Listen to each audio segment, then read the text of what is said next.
శ్రీకృష్ణ పరమాత్మ దివ్య లక్షణాలు భాగవతం అనేక సందర్భాలలో వివరించి చెప్పింది. అందులో ఒక ఘట్టం ఇదిగో.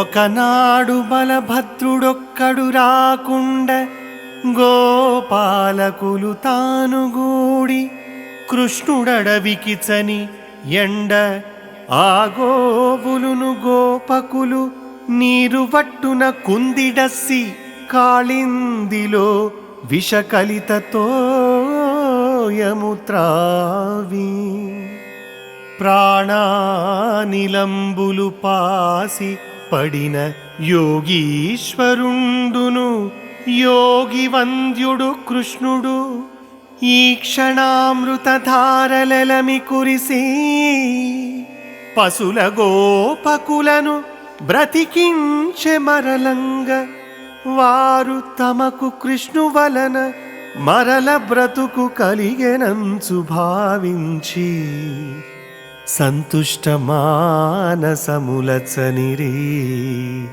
మానవేంద్ర.